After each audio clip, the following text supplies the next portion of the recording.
यहाँ की दुनिया बिल्कुल सफेद है। जिंदगी को रंगों में देखने वाले के लिए बहुत मुश्किल है। मुझे सफेद दिखाई नहीं देता। ये पैदा होने से पहले या मरने के बाद दिखने वाली लाइट है।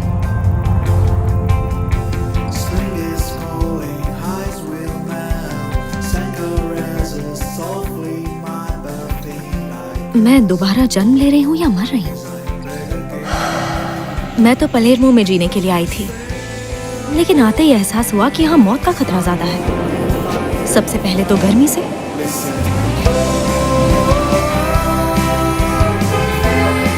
और फिर ट्रैफिक से,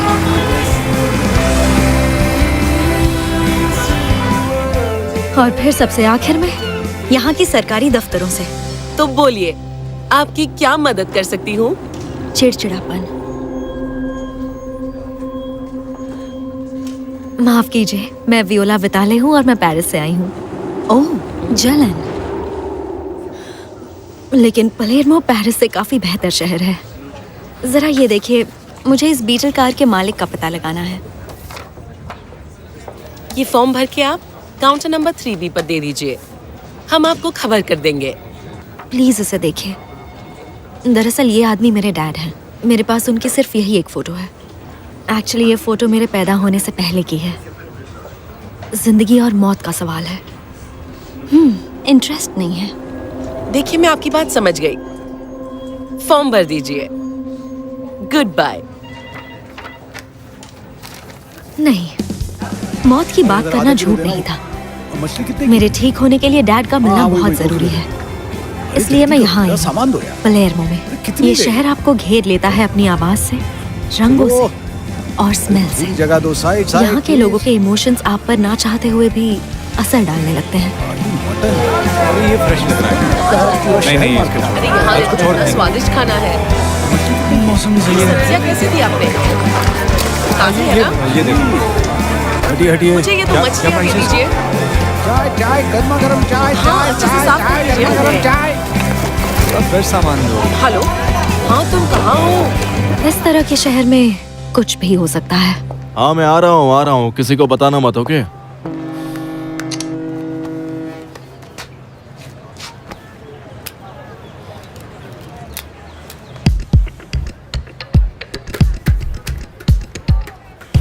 क्या पता आपके साथ क्या हो जाए।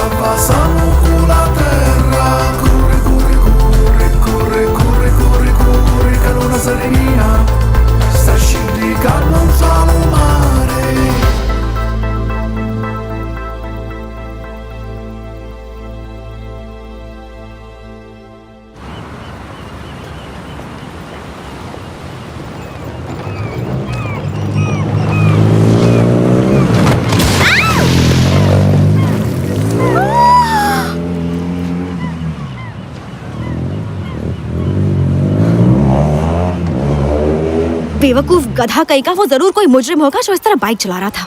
माफ करना, यहाँ थोड़ा धीरज से काम लेना पड़ता है। नहीं, पलेरमो में तुम्हारे जैसे लोग और होने चाहिए। डैनिलो, ऐसी बातें मत करो, तुम्हारी वाइफ बहुत मारेगी।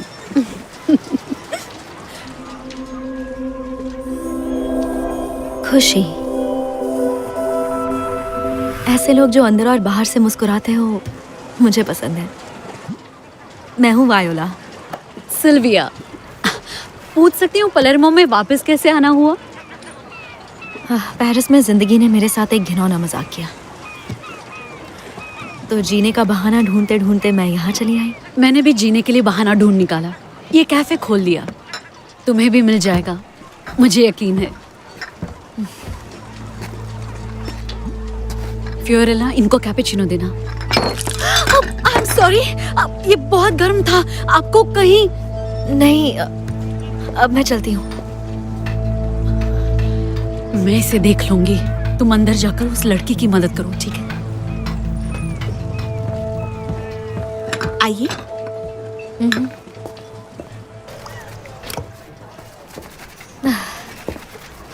आई एम सॉरी, मेरे पास सिर्फ यही है। फिक्र मत करो, यहाँ की गर्मी में जल्दी सूख जाएगी। लाओ मुझे दे दो। थैंक्स। चले जाओ नहीं तो पुलिस को बुलाऊंगी। ऐसा क्या 15 साल पहले जो भी हुआ उसे सबक नहीं सीखा? हाँ, यहाँ सबको हिफाजत की जरूरत होती है। हाँ, तुम जैसे लोगों से।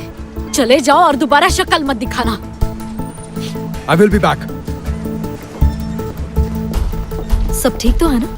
हाँ, वो लोकल गुंडा है जो पैसों के लिए तंग करता रहता है। वो क्या बात कर रहा था?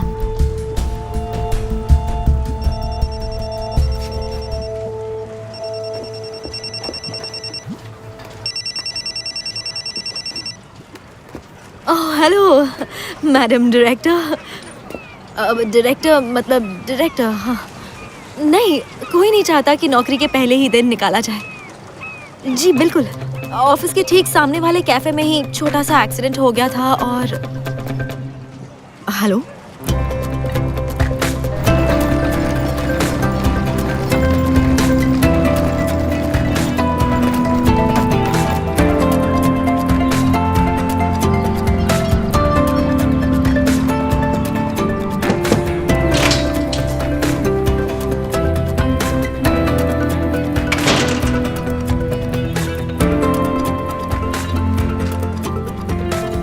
Good morning. हेलो। तो बताइए मिस, मैं आपकी क्या हेल्प कर सकता हूँ? मैं वायोला हूँ। आज ऑफिस में मेरा पहला दिन है। आप लोगों के साथ काम करने में मुझे बहुत मजा आएगा। मैं तो तुम्हारी सीवी चेक कर रहा था। बहुत से लोग गलत जानकारी देते हैं, पर इस मुस्कुराहट से तो कोई भी दीवाना हो जाएगा। तुम मिस इटालिया हो ना? वियोला विताले। दरअसल मिस इटालिया तो मैं 10 साल पहले थी। वैसे आप क्लॉडिया है ना? डायरेक्टर कहोगी तो अच्छा रहेगा। Nice lipstick. जी, लगता है ऑफिस में सबका ध्यान इसी तरफ है। उन्हें इसकी आदत नहीं है। लोगों को किसी भी तरह का ट्रिक पसंद नहीं।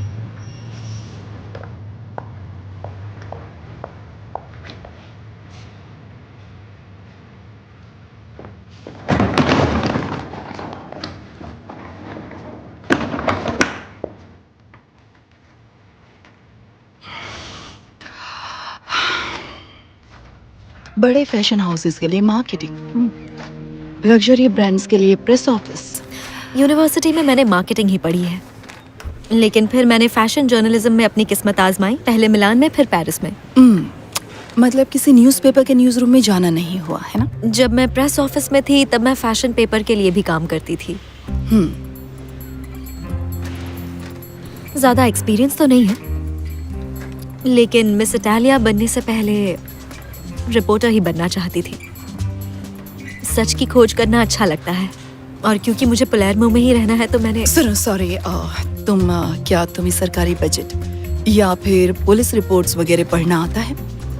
नहीं, पर मैं जल्दी सीख जाऊंगी आपसे ट्रेनिंग लेकर।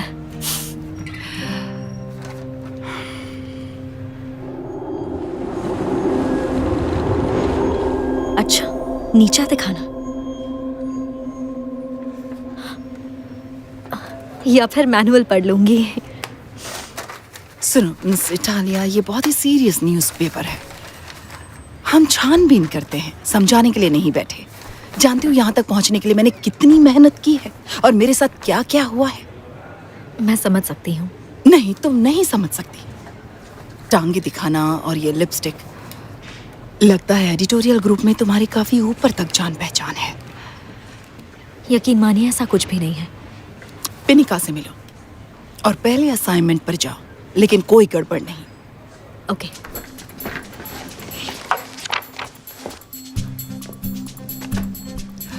पिनिका सरनेम है ना? कोई बता सकता है कहाँ होगी पिनिका?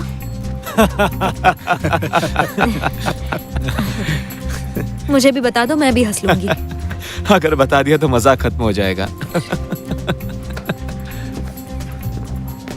मारियो रिज, क्राइम न्यूज से।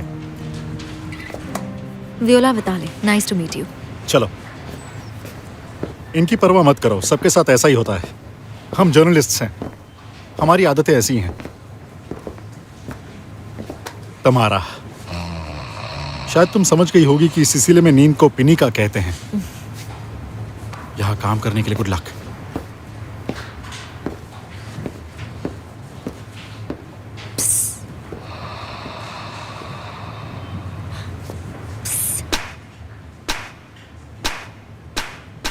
I'm really sorry मैंने आपको उठा दिया। क्लोरिया ने बताया था कि मेरी पहली असाइनमेंट में आप मेरे साथ होंगी।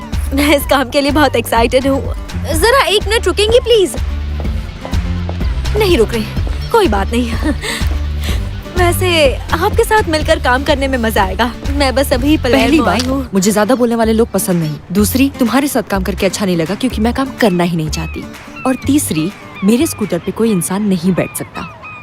लो, कंपनी की कार ले लो, वहाँ पीछे गैराज में लगी हुई है, डायरेक्शन को फॉलो कर लो। ओके, तो मेरे लिए रुकना। मुझे पलेर्मो के बारे में ज्यादा नहीं पता और असाइनमेंट के बारे में। बाय में मिलते हैं, बाय। हाँ?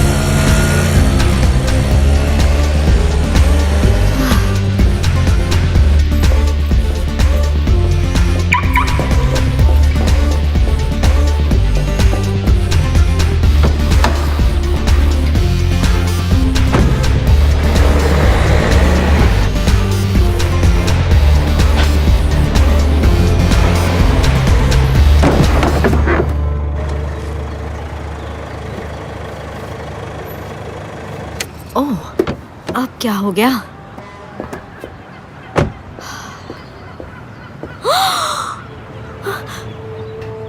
ओह माय गॉड, ये क्या हो गया? सिल्विया, सिल्विया, कोई मदद करो! सिल्विया!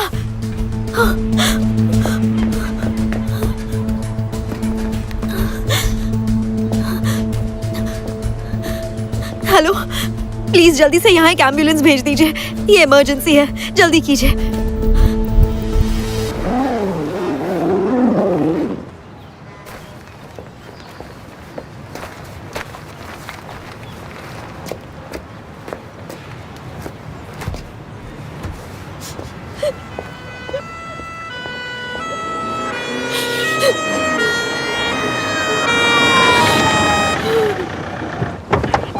Good morning inspector. अरे काहे की गुड मॉर्निंग। ठीक है, मरने वाली पास ही में एक कैफे चलाने वाली सिल्विया मेसीना थी। उसकी बहन ने बताया कि वो डिलीवरी करने गई थी।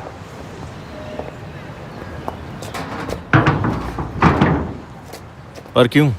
वो लॉकडाउन के बाद बहुत से कैफे होम डिलीवरी करने लगे हैं क्योंकि उससे उन्हें नहीं, बहुत मेरा मतलब है कि मुझे एक्सीडेंट केस में क्यों भेजा गया? क्योंकि पीएम बुशेमी ने आपके लिए कहा था आप ह्यूमन ट्रैफिकिंग की इन्वेस्टिगेशन करना चाहते थे, तो आपने क्या किया कि आप खुद से ही इन्वेस्टिगेट करते रहे, जिससे आपके साथी के काम पर बहुत ज्यादा असर मैं पड़ा। मजाक कर रहा था टूरी। चलो अब जल्दी करो, मेरे पास और भी बहुत काम है। बिल्कुल। वैसे ड्राइव कौन कर रहा था? मैं, ये एक एक्सीडेंट था। मैं बाहर आ रही थी और Miss Italia. Viola Vitale, thank you. Chief inspector Francesco Demir. आपको पुलिस स्टेशन चलना होगा। मैं ले जाता हूँ।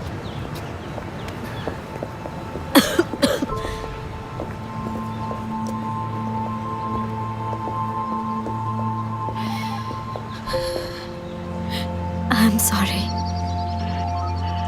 I am really sorry.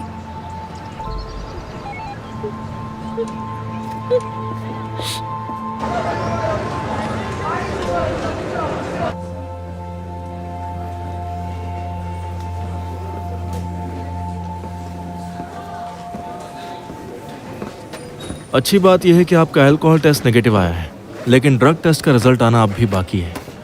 मैंने आज तक ड्रग्स को कभी छुआ ही नहीं है। मैं सच कह रही हूँ। वैसे भी सुबह के 11 बज रहे थे। तो ये बताइए, वो औरत आपको दिखाई क्यों नहीं दी? शायद सूरज की रोशनी की वजह से कुछ दिखा ही नहीं। मुझे लगता है वो पहले से ही वहां पर थी। और ऐसा आपको क्यों लगता है? सीधी सी बात है, अगर वो वहां खड़ी होती तो मुझे दिखाई देती। शायद लिपस्टिक की वजह से ना दिखी हो। क्या यहाँ सभी को मेरी लिपस्टिक से प्रॉब्लम है? नहीं, परफेक्ट है। बस ये जानना है कि मेकअप करते वक्त तो हादसा नहीं हुआ ना? ये परफेक्ट है क्योंकि ये फ्रेंच है और ये ज्यादा देर तक टिकने वाली लिपस्टिक है। 15 सालों से इसे बैग से निकाल रही हूँ।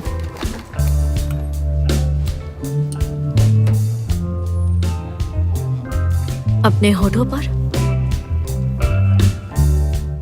इसे लगाकर वापस रख देती हूँ, वो भी बिना देखे।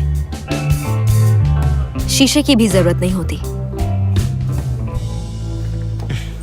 हो सकता है शायद उसे पहले ही किसी और ने मार दिया हो।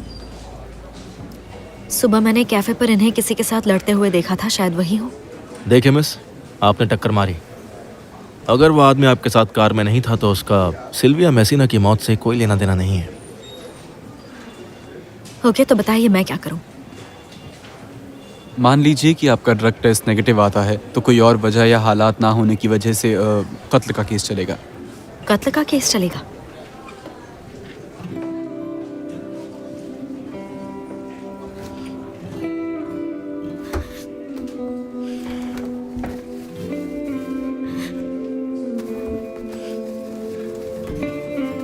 आई एम सॉरी। अब आप जा सकती हैं। जब तक ये केस चलेगा आप शहर छोड़कर बाहर नहीं जा सकती हैं।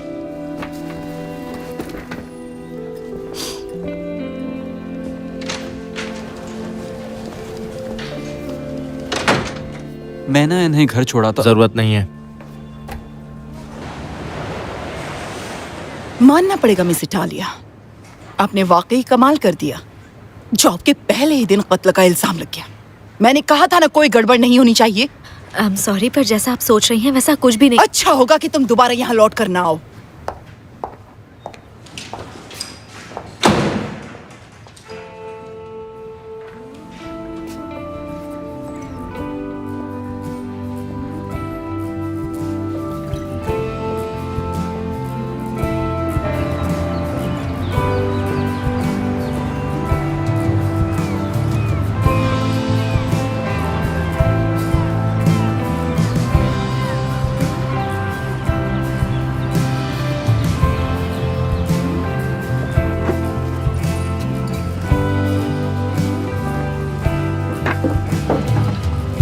फियोरेला, मुझे दुकान बंद करनी है। सिल्विया को हर काम ढंग से पसंद था। आई am sorry, I am really sorry. चली जाओ यहाँ से। ये नहीं हो सकता, मैं नहीं जा सकती। मेरी मजबूरी है, मुझे जानना है तुम्हारी बहन आज सुबह किसके साथ लड़ रही थी। मेरे लिए ये जानना बहुत जरूरी है। मेरी बहन को तुमने मारा है।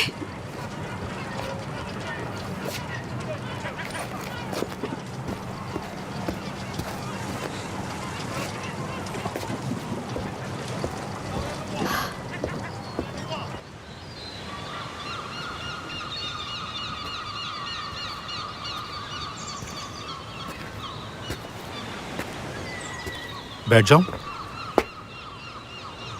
बैठो।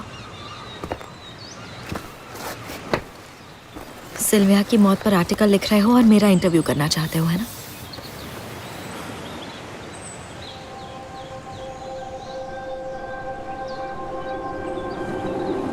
शर्म नहीं, शर्मिंदगी की कोई बात नहीं, ये तुम्हारा काम है। मैंने भी कुछ रिसर्च की है। पता चला है 15 साल पहले एक चोर सिल्विया के पेरेंट्स के घर में घुसा था। तब वो और उसकी बहन काफी छोटे थे। उनकी आंखों के सामने उनके पेरेंट्स मारे गए और कातिल का आज तक पता भी नहीं चला। उन डरी हुई बच्चियों का पुलिस के साथ फोटो देखा है मैंने इंटरनेट पर। अजीब बात है ना, आप खुशी से जी रहे हैं और अगले ही पल में सब खत्म। मैं तो सोच भी नहीं सकती कि उस पल सिल्विया पर क्या गुजरी होगी, उसका दर्द कितना गहरा होगा। उसे जानते थे क्या? बिल्कुल भी नहीं, और मैं कभी उसके कैफे पर भी नहीं गया। लेकिन सुनने में आया है कि उसकी बहन फियोरेला जो उसके साथ काम करती थी, टपोरियों के साथ घूमती फिरती थी, जिसे माफिया कहते हैं। अगर उनमें से ही किसी ने उसका कत्ल किया हो तो आप समझ आए वो मुझे क्यों नहीं दिखी, क्योंकि वो शायद पहले ही मर चुकी थी। किसी हादसे के बाद इंसान उससे बचने के इस तरह के बहाने ढूंढता है। लेकिन तुम बहादुर हो,